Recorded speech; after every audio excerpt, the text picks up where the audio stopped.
La vivienda protegida en Andalucía. Diseño y calificación. En agosto de 2008 entró en vigor la Orden sobre Normativa Técnica de Diseño y Calidad aplicable a las viviendas protegidas en Andalucía. El objeto de dicha orden es la adaptación de la normativa técnica de diseño aplicable a las viviendas protegidas y el establecimiento de medidas destinadas a agilizar los procedimientos establecidos para otorgar las calificaciones de vivienda protegida. Parámetros de diseño. En Andalucía, cada vivienda protegida debe tener la siguiente dotación mínima: un salón, comedor, cocina, un dormitorio, un área para tendido de ropa, en espacios exteriores comunes o independientes, siempre con protección de vistas. Un cuarto de aseo, con lavabo, inodoro y bañera o ducha. En viviendas de más de 70 metros cuadrados útiles, un cuarto de aseo adicional, compuesto de lavabo e inodoro. Todos los pasillos deben tener una anchura mínima de 90 centímetros. Las alturas deben respetar las siguientes condiciones. Altura estructural libre mínima entre forjados: 2,7 metros. Altura libre de suelo a techo: 2,5 metros. En vestíbulos, pasillos, baños y aseos, la altura libre mínima puede reducirse a 2,20 metros.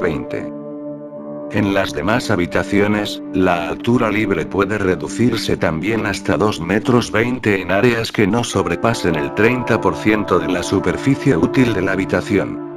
Excepto en baños y aseos, la superficie de los huecos de iluminación de las habitaciones no debe ser inferior al 10% de la superficie útil.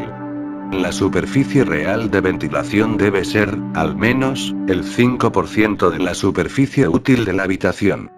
Los edificios plurifamiliares protegidos que tengan 3 plantas o más sobre rasante deben contar con ascensor, cuyo recorrido debe incluir los niveles que estén dedicados a tendederos comunes, si los hay. Los patios de los edificios plurifamiliares deben tener una superficie mínima de 12 metros cuadrados, y en ellos debe poder inscribirse un círculo de 3 metros de diámetro. Calificación provisional.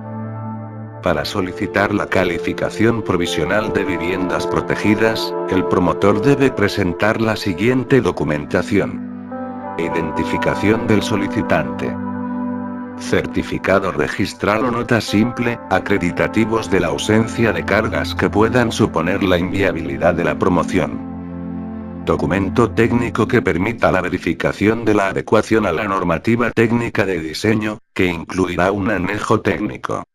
Los promotores de viviendas para uso propio deben aportar la documentación acreditativa del cumplimiento de los requisitos que les permiten el acceso a la vivienda protegida.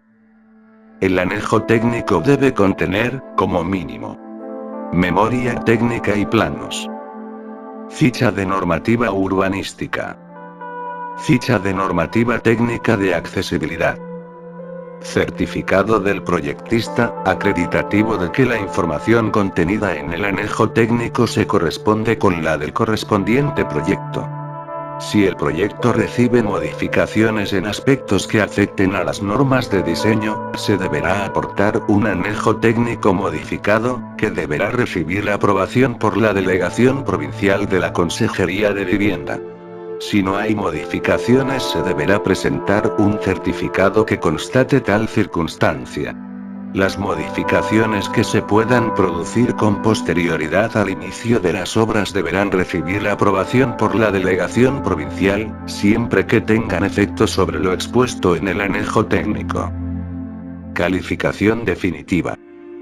En Andalucía, las solicitudes de calificación definitiva de viviendas protegidas deben presentarse acompañadas de la siguiente documentación: certificación en la que la dirección facultativa constate el cumplimiento favorable del programa de ensayos y análisis.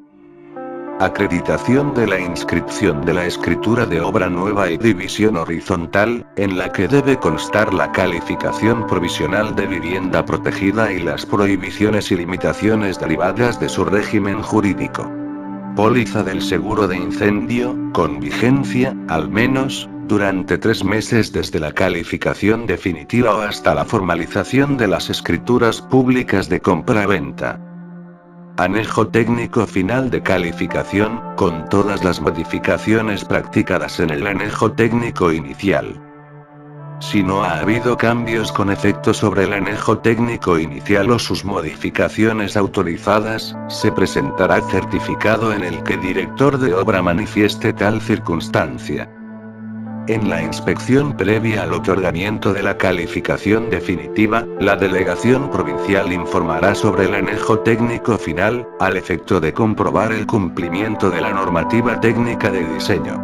Los técnicos de la delegación realizarán una inspección visual para comprobar que la obra se ajusta a las determinaciones expuestas en el anejo técnico.